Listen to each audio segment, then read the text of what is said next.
এখন আমরা অ্যানালিসিস করব বেস্ট কয়েকটা পেইন্ট সেক্টরের স্টককে নিয়ে, যার মধ্যে একটা কোম্পানির নাম হচ্ছে এশিয়ান পেইন্টস লিমিটেড। তো কোম্পানিটা এখন ট্রেড করছে 3233 টাকা 80 পয়সা এখন ট্রেড করছে। আমরা যদি চলি এই কোম্পানিটার মার্কেট ক্যাপিটালাইজ, কোম্পানিটার মার্কেট ক্যাপিটালাইজ হচ্ছে অ্যাপ্রক্স 3 লাখ কোটি টাকার মার্কেট ক্যাপিটালাইজ। অর্থাৎ এই কোম্পানিটাকে আমরা ব্লু চিপ লার্জ ক্যাপ টাইপের কোম্পানি হিসাবে কনসিডার করতেই পারি, এবং কোম্পানিটা কিন্তু নিফটি 50-র একটা স্টক। তো কোম্পানিটার পি রেশিও আছে 61.04 হচ্ছে পি রেশিও, এবং কোম্পানিটার আমরা যদি 52 উইক হাই যাই কত আছে 3422 টাকা 95 পয়সা হচ্ছে 52 উইক হাই, এবং কোম্পানিটার আমরা যদি 52 উইক লো দেখি 2670 টাকা 10 পয়সা হচ্ছে 52 উইক লো। তো কোম্পানিটার আমরা যদি একদিনের পারফরমেন্সে যাই 2.5% পজিটিভ রিটার্ন জেনারেট করেছে একদিনে, 5 দিনের পারফরমেন্স করেছে 3.5%-এর মতন পজিটিভ রিটার্ন জেনারেট করেছে 5 দিনে, 1 মাসের পারফরমেন্স দিয়েছে 4.5%-এর মতন পজিটিভ রিটার্ন জেনারেট করেছে 1 মাসে। আমরা যদি চলে যাই 6 মাসে, তাহলে 6 মাসে কীরকম পারফরমেন্স করেছে 14.5%-এর মতন পজিটিভ রিটার্ন জেনারেট করেছে 6 মাসে। 1 জানুয়ারি থেকে পারফরমেন্স করেছে 5%-এর মতন নেগেটিভ রিটার্ন জেনারেট করেছে 1 জানুয়ারি থেকে হচ্ছে 5%-এর মতো নেগেটিভ রিটার্ন জেনারেট করেছে। 1 বছরে কীরকম পারফরমেন্স করেছে 0.5%-এর মতন পজিটিভ রিটার্ন জেনারেট করেছে 1 বছরে। তো ন্যাচারাল ব্যাপার আমরা জানি যে শর্ট টার্মে সেভাবে ওয়েলথ ক্রিয়েট হয় না স্টক মার্কেট থেকে, যত লং খেলবেন স্টক মার্কেটে তত হচ্ছে ওয়েলথ ক্রিয়েট হয়। তো এখন দেখি লং টার্মে কী রকম পারফরমেন্স করেছে। তাহলে আমরা চলে আসলাম 5 বছরের চার্ট প্যাটার্ন। তো 5 বছরে কীরকম পারফরমেন্স করেছে 111%-এর মতন পজিটিভ রিটার্ন জেনারেট করেছে 5 বছরে। তো 100% মানে ইনভেস্টমেন্ট ডবল, তো ইনভেস্টমেন্টকে কিন্তু ডবলের অনেকটাই বেশি করে দিয়েছে 5 বছরে। তো সেই হিসাবে কিন্তু একটা ডিসেন্ট টাইপের পারফরমেন্স করেছে 5 বছরে, আমরা এইটুখানি বলতেই পারি। তো ব্লু চিপ লার্জ ক্যাপ টাইপের কোম্পানিগুলোর মূল টার্গেট হচ্ছে 5 বছরে ইনভেস্টমেন্টকে ডবল করা। তো এই কোম্পানিটাও কিন্তু ব্লু চিপ লার্জ ক্যাপ টাইপের কোম্পানি, তো এই কোম্পানিটাও কিন্তু 5 বছরে ইনভেস্টমেন্টকে কিন্তু ডবলের অনেকটাই বেশি করে দিয়েছে। তো সেই হিসাবে কিন্তু একটা ডিসেন্ট টাইপের পারফরমেন্স করেছে 5 বছরে, আমরা এইটুখানি বলতেই পারি।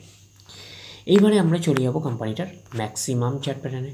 তো ম্যাক্সিমাম চার্ট প্যাটার্ন হিসাবে পারফরমেন্স করেছে 27,121%-এর মতন পজিটিভ রিটার্ন জেনারেট করেছে অল টাইম বা ম্যাক্সিমাম। তো কোম্পানিটা লিস্টেড হয়েছে কবে 1999-এ, তাহলে 1999 থেকে এখন অবধি রিটার্ন জেনারেট করেছে 27,121%-এর মতন পজিটিভ রিটার্ন জেনারেট করেছে অল টাইম বা ম্যাক্সিমাম। তো ম্যাক্সিমাম চার্ট প্যাটার্নটা কিন্তু লেফট টু রাইট ওপরের দিকে মুভ করছে, তো সেই হিসাবে কিন্তু একটা ডিসেন্ট টাইপের চার্ট প্যাটার্ন হিসাবে আমরা কনসিডার করতেই পারি, এবং কোম্পানিটা কিন্তু ফান্ডামেন্টালি সাউন্ড কোম্পানি, এইটুখানি কিন্তু মাথায় রাখবেন। তা এই স্টকটাকে আপনারা র্যাডারে রাখতে পারেন। তারপরে আমরা চলে যাচ্ছি নেক্সট স্টকের নাম হচ্ছে বার্জার পেইন্টস ইন্ডিয়া লিমিটেড। তো এই কোম্পানিটা হচ্ছে পেইন্ট সেক্টরের আরেকটা অন্যতম কোম্পানি। তো এশিয়ান পেইন্টস হচ্ছে পেইন্ট সেক্টরের leader company. As per market capitalization অনুযায়ী সেকেন্ড পজিশনে র্যাঙ্ক করছে। অ্যাজ পার মার্কেট ক্যাপিটালাইজ অনুযায়ী কিন্তু বার্জার পেইন্টস হচ্ছে সেকেন্ড পজিশনে কিন্তু ও র্যাঙ্ক করছে। তো কোম্পানিটা এখন ট্রেড করছে 598 টাকায় এখন ট্রেড করছে। আমরা যদি চলি এই কোম্পানিটার মার্কেট ক্যাপিটালাইজ, তো অ্যাপ্রক্স বলতে পারেন 70,000 কোটি টাকার মার্কেট ক্যাপিটালাইজ। অর্থাৎ এই কোম্পানিটাকে আমরা লার্জ ক্যাপ টাইপের কোম্পানি হিসাবে কনসিডার করতেই পারি। তো কোম্পানিটার পি রেশিও কত আছে 59.77 হচ্ছে পি রেশিও। তো কোম্পানিটার আমরা যদি 52 উইক হাই দেখি কত আছে 679 টাকা 75 পয়সা হচ্ছে 52 উইক হাই, এবং কোম্পানিটার আমরা যদি 52 উইক লো দেখি 439 টাকা হচ্ছে 52 উইক লো। তো কোম্পানিটার একদিনের পারফরমেন্স দিয়েছে কত 4%-এর মতন পজিটিভ রিটার্ন জেনারেট করেছে একদিনে। 5 দিনের পারফরমেন্স করেছে 4.5%-এর মতন পজিটিভ রিটার্ন জেনারেট করেছে 5 দিনে। 1 মাসের পারফরমেন্স দিয়েছে 10%-এর মতন পজিটিভ রিটার্ন জেনারেট করেছে 1 মাসে। 6 মাসের পারফরমেন্স দিয়েছে 4%-এর মতন পজিটিভ রিটার্ন জেনারেট করেছে 6 মাসে। 1 জানুয়ারি থেকে পারফরমেন্স করেছে 1%-এর মতন নেগেটিভ রিটার্ন জেনারেট করেছে 1 জানুয়ারি থেকে। আমরা যদি চলে যাই এক বছরে হচ্ছে 1%-এর মতন পজিটিভ রিটার্ন জেনারেট করেছে এক বছরে। তো ন্যাচারাল ব্যাপার আমরা জানি যে শর্ট টার্মে সেভাবে ওয়েলথ ক্রিয়েট হয় না স্টক মার্কেট থেকে। যত লং খেলবেন স্টক মার্কেটে তত হচ্ছে ওয়েলথ ক্রিয়েট হয়। তো এখন দেখার বিষয় যে কোম্পানিটা কি লং টার্মে ভালো পারফরমেন্স করেছে, লং টার্মে কি শেয়ার হোল্ডারদের ওয়েলথ ক্রিয়েট করে দিয়েছে, সেটাই কিন্তু এখন আমাদের দেখার বিষয়। তাহলে আমরা চলে যাচ্ছি 5 বছরের চার্ট প্যাটার্নে। তো 5 বছরে কীরকম পারফরমেন্স করেছে, 97%-এর মতন পজিটিভ রিটার্ন জেনারেট করেছে 5 বছরে। তো 100% মানে ইনভেস্টমেন্ট ডবল, তো ইনভেস্টমেন্টকে কিন্তু ডবলের প্রায় কাছাকাছি করে দিয়েছে 5 বছরে। তো সেই হিসাবে একটা ডিসেন্ট টাইপের পারফরমেন্স করেছে 5 বছরে, আমরা এইটুখানি বলতেই পারি। ব্লু চিপ লার্জ ক্যাপ টাইপের কোম্পানিগুলোর মূল টার্গেট হচ্ছে 5 বছরে ইনভেস্টমেন্টকে ডবল করা। তো কোম্পানিটা হচ্ছে ব্লু চিপ লার্জ ক্যাপ টাইপের কোম্পানি। তো এই কোম্পানিটাও কিন্তু 5 বছরে ইনভেস্টমেন্টকে কিন্তু ডবলের কাছাকাছি করে দিয়েছে। তো সেই হিসাবে কিন্তু একটা ডিসেন্ট টাইপের পারফরমেন্স করেছে, আমরা কিন্তু এইটুখানি বলতেই পারি। এইবারে আমরা চলে যাব ম্যাক্সিমাম চার্ট প্যাটার্নে। তো ম্যাক্সিমাম চার্ট প্যাটার্ন হিসাবে পারফরমেন্স করেছে 41,428%-এর মতন পজিটিভ রিটার্ন জেনারেট করেছে অল টাইম বা ম্যাক্সিমাম।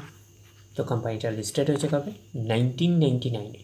তাহলে 1999 থেকে এখন অবধি রিটার্ন জেনারেট করেছে 41,428%-এর মতন পজিটিভ রিটার্ন জেনারেট করেছে অল টাইম বা ম্যাক্সিমাম। তো ম্যাক্সিমাম চার্ট প্যাটার্নটা কিন্তু লেফট টু রাইট ওপরের দিকে মুভ করছে। তো সেই হিসাবে কিন্তু একটা ডিসেন্ট টাইপের চার্ট প্যাটার্ন হিসাবে আমরা কনসিডার করতেই পারি। এবং কোম্পানিটা কিন্তু ফান্ডামেন্টালি সাউন্ড কোম্পানি, এটুখানি কিন্তু মাথায় রাখবেন। তো বার্জার পেইন্টস এই কোম্পানিটাকে আপনারা র্যাডারে রাখতে পারেন। তারপরে আমরা চলে যাচ্ছি নেক্সট স্টকের নাম হচ্ছে নেরোল্যাক পেইন্টস লিমিটেড। তো এই কোম্পানিটা পেইন্ট সেক্টরের একটা অন্যতম কোম্পানি এবং পেইন্ট সেক্টরে কিন্তু এই কোম্পানিটা 3rd পজিশনে র্যাঙ্ক করছে অ্যাজ পার মার্কেট ক্যাপিটালিজ অনুযায়ী। তো কোম্পানিটা এখন ট্রেড করছে কত, 304 টাকা 20 পয়সায় এখন ট্রেড করছে। আমরা যদি চলে যাই কোম্পানিটার মার্কেট ক্যাপিটালাইজ অ্যাপ্রক্স বলতে পারেন 24,500 কোটি টাকার মার্কেট ক্যাপিটালাইজ, অর্থাৎ কোম্পানিটাকে আমরা মিড ক্যাপ টাইপের কোম্পানি হিসাবে কনসিডার করতেই পারি। তো কোম্পানিটার পি রেশিও কত আছে, 36.29 হচ্ছে পি রেশিও। এবং কোম্পানিটার আমরা যদি 52 উইক হাই দেখি 357 টাকা 23 পয়সা হচ্ছে 52 উইক হাই। এবং কোম্পানিটার আমরা যদি 52 উইক লো দেখি 251 টাকা 85 পয়সা হচ্ছে 52 উইক লো। তো কোম্পানিটার আমরা যদি একদিনের পারফরমেন্সে যাই 2%-এর মতন পজিটিভ রিটার্ন জেনারেট করেছে একদিনে। 5 দিনের পারফরমেন্স করেছে 3%-এর মতন পজিটিভ রিটার্ন জেনারেট করেছে 5 দিনে। 1 মাসের পারফরমেন্স করেছে 2%-এর মতন পজিটিভ রিটার্ন জেনারেট করেছে 1 মাসে। 6 মাসের পারফরমেন্স করেছে 6%-এর মতন পজিটিভ রিটার্ন জেনারেট করেছে 6 মাসে। 1 জানুয়ারি থেকে পারফরমেন্স করেছে 8.5%-এর মতন নেগেটিভ রিটার্ন জেনারেট করেছে 1 জানুয়ারি থেকে। আমরা যদি চলে যাই এক বছরে হচ্ছে 10%-এর মতন নেগেটিভ রিটার্ন জেনারেট করেছে এক বছরে। তো ন্যাচারাল ব্যাপার আমরা জানি যে শর্ট টার্মে সেভাবে ওয়েলথ ক্রিয়েট হয় না স্টক মার্কেট থেকে। দেখি লং টার্মে কী রকম পারফরমেন্স করেছে। 5 বছরের পারফরমেন্স করেছে 1% নেগেটিভ রিটার্ন জেনারেট করেছে 5 বছরে। তো 5 বছরে সেই অর্থে ভালো পারফরমেন্স করেনি, লং টার্মে একটা আন্ডার পারফরমেন্স করেছে, আমরা এইটুকুনি বলতে পারি। 1% নেগেটিভ রিটার্ন জেনারেট করেছে 5 বছরে। তো এইবারে আমরা চলে যাচ্ছি ম্যাক্সিমাম চার্ট প্যাটার্নে। ম্যাক্সিমাম চার্ট প্যাটার্ন হিসাবে পারফরমেন্স করেছে 10,574%-এর মতন পজিটিভ রিটার্ন জেনারেট করেছে অল টাইম বা ম্যাক্সিমাম।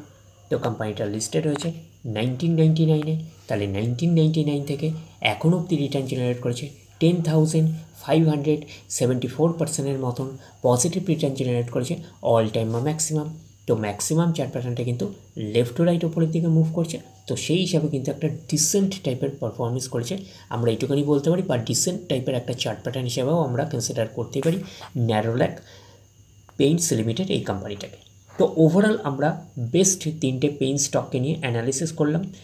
একটা হচ্ছে Asian Paints, as per market capitalize অনুযায়ী কিন্তু লিডার পজিশনে র্যাঙ্ক করছে। তারপরেই হচ্ছে সেকেন্ড পজিশনে র্যাঙ্ক করছে বার্জার পেইন্টস, তারপরে হচ্ছে নেরোল্যাক পেইন্টস। তো ওভারঅল বলতে পারি যে বার্জার পেইন্টস এবং এশিয়ান পেইন্টস এই দুটো কোম্পানি কিন্তু 5 বছরে ইনভেস্টমেন্টকে কিন্তু ডবলের মতন করে দিয়েছে। বাট নেরোলাক কিন্তু 5 বছরে একটা আন্ডার পারফরমেন্স করেছে, আমরা এইটুকুনি বলতেই পারি। তো এই 3টে স্টককে আপনারা র্যাডারে রাখতে পারেন। তো ডিরেক্টলি গিয়ে জাম্প করে বাই করবেন না, ফার্দার স্টাডি করবেন। আফটার দ্যাট হচ্ছে আপনারা ডিসাইড করবেন কোন স্টকটা বাই করবেন কি করবেন না।